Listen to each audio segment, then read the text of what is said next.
afternoon. Welcome to Hashtag Got Money. I'm Elizabeth Jackson. So I was talking to the fabulous Dee Mason the other day, and Dee and I were talking about financial abuse. She was following a line on Twitter, I think, where somebody had just discovered that their partner had been ferreting, it's probably not the nicest word, money out of the joint account. And I said to her, gee, it's a good topic. Be really good to unpack that and just find out a little bit more about that, because financial abuse or having a partner setting up an auxiliary account away from you, it feels a little nefarious, but also this other side of it is too, it might actually be necessary. So what I've done is I've invited Courtney from Southeast Lawyers to join us on the show. Hey, good afternoon, Courtney. Welcome to Got Money. Hi there. Thanks for having me. Now, Courtney is she's a fabulous family lawyer. So do you see this kind of behaviour in your own practice?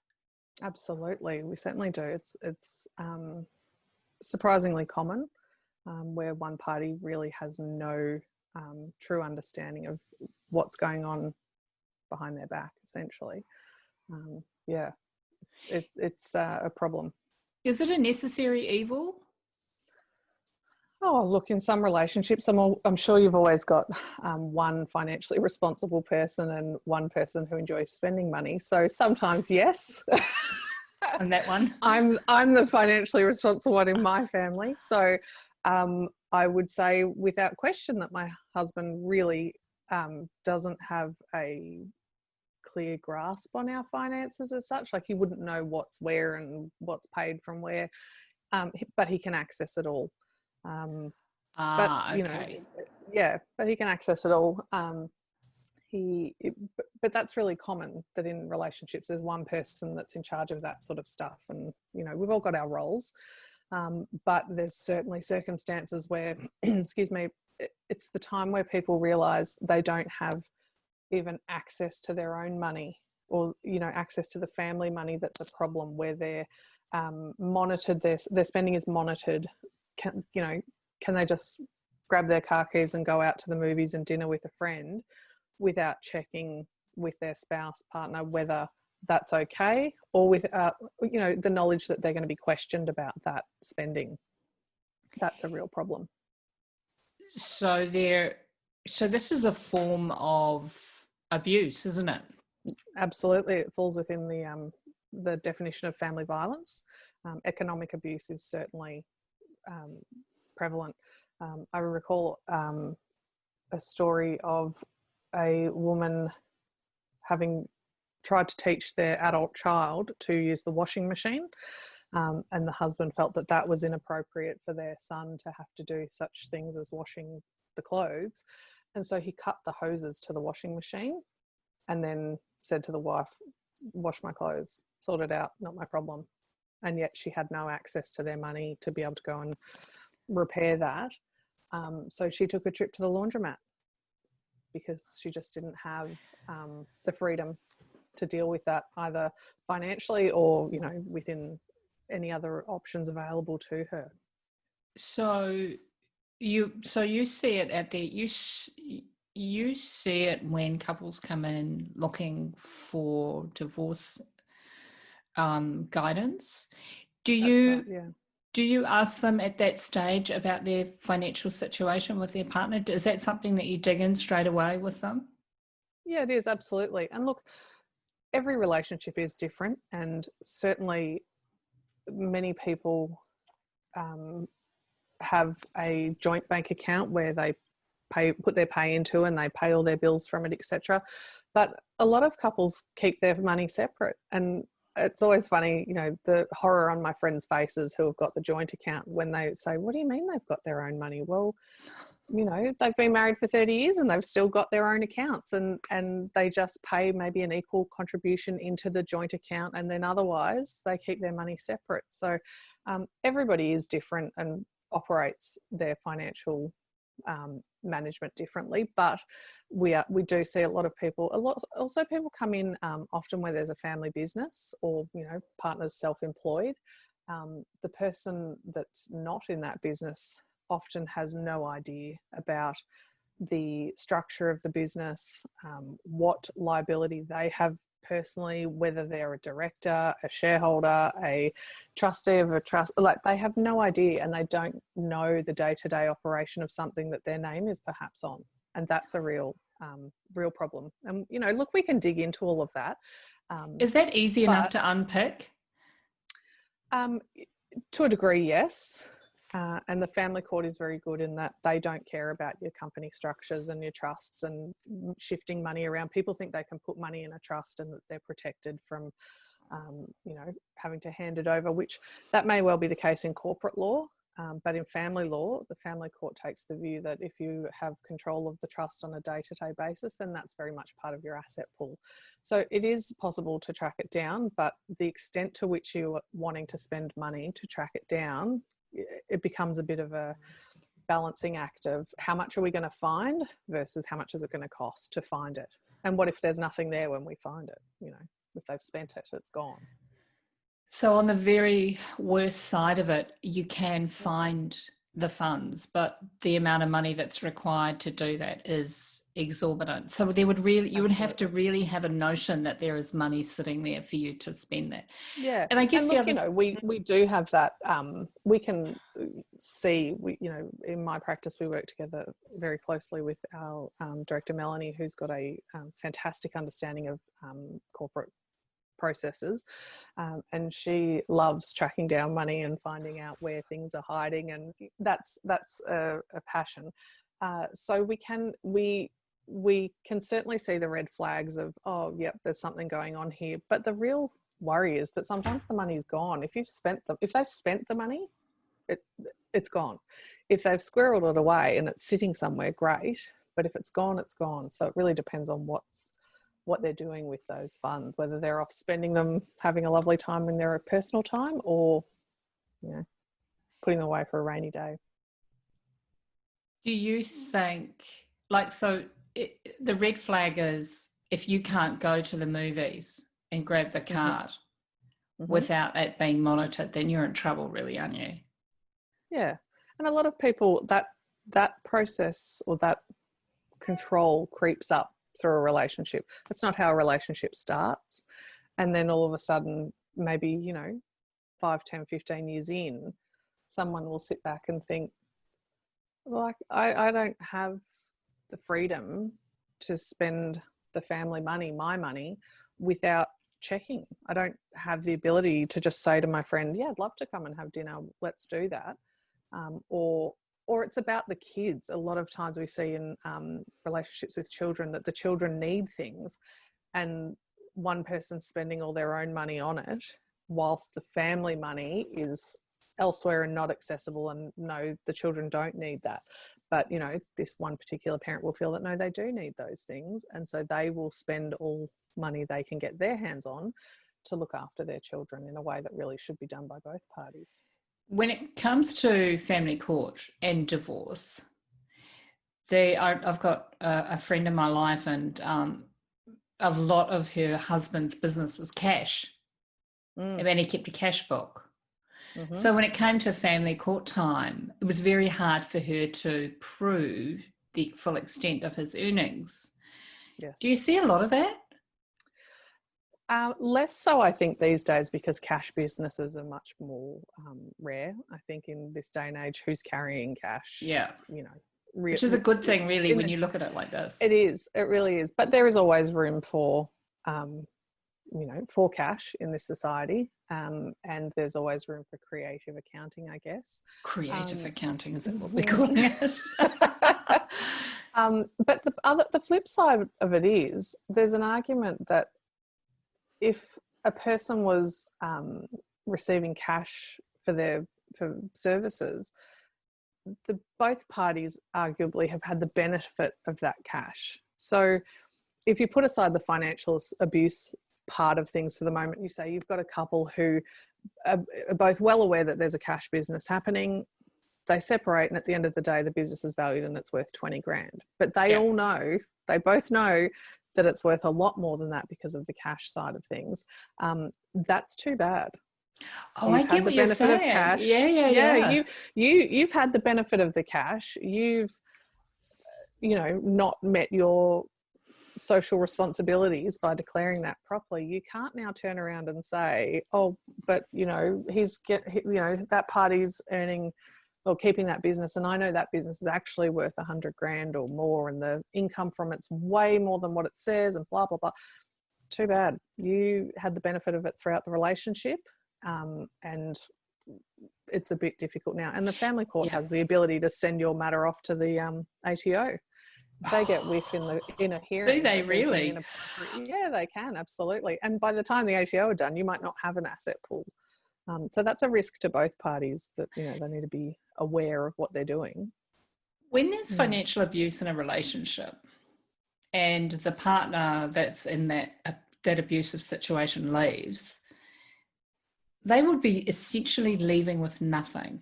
So for them to track down money from the other partner, they wouldn't have the capability to do so at all, would they? Difficult. No. And, they are often leaving with nothing, potentially with children in tow, with pets in tow. That's another huge part of family violence, that, pets are part of our families and forms part of what you need to escape with, essentially. But you're right, they are leaving without anything. And people that might not necessarily have had any interaction with Centrelink before, they have no idea what entitlements they may be able to claim for. They don't know how to make those inquiries. And look, navigating Centrelink for anybody is a nightmare. I remember doing it for the maternity leave, the parental pay. I found that baffling. So it's a really difficult thing to get into. You've then got the other issue of child support and pursuing that. And again, where you've got somebody who's very creative with their income, that they're not living on $20,000 a year, but that's what their tax return says, and that's all that child support can go on, is your assessable income at the first instance. And investigating that further is incredibly difficult and exhausting, consuming. And while you're investigating it too, you're living on nothing. Yep. So this is, I guess the other side of this too is we could potentially see people stay in abusive relationships because at least they've got a roof over their head. Absolutely. Yeah. And there's food in the cupboard. Doesn't necessarily end just because you've left the relationship. That financial abuse can continue for years. Father's not paying child support, or mother's not paying child support, not paying, contributing to school costs, excursions, sporting activities. You're seeing kids missing out, and the financially weaker party is the one at the coalface saying to their children, I'm sorry, we can't afford it, but old mate's gone off and had a lovely weekend. That abuse continues. Do you see this in same-sex relationships? Yes, absolutely.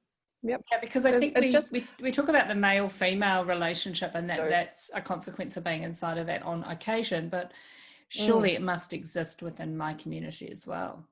Absolutely, of course. And I think regardless of what relationship you're in, there are certain roles that you play in your relationship in terms of things like financial, and who's doing the shopping and who's doing the house cleaning, and who earns more money, and what that means in your relationship. If you earn more money, does that give you more control or more say in how the family funds are spent? Or if you don't earn as much money, do you not have a right to say, don't you have equality in your relationship? Yeah, absolutely. So it's a really tricky thing to navigate for any relationship, where you've got an income disparity. That's just by nature raises issues. By law, same-sex relationships, if there is a separation, and you can take that matter to family court to have the finances resolved? Absolutely. Yes, definitely. The exact same way as, as a married couple, a de facto couple, same-sex couple, everybody's treated the same way. But even if there are no children in the relationship? Yeah, for sure. there's plenty of people who, you know, in any kind of relationship that make the choice not to have children, arguably they'll end up with more money at the end of their days. Yes. Yeah, that's interesting. I've got a few more partners disposable that income. Yeah. That's really interesting that For it's sure. But viewed yeah, like they that. all fall into it. And as much as I say everybody's treated the same, you are, but each couple, it's about their relationship and their specific set of circumstances. It's not a blanket thing of, you know, how much do we earn? How many kids do we have? How old am I? You know, there's more to it than that. It's about this specific couple in front of the courts and their relationship and their financial dealings.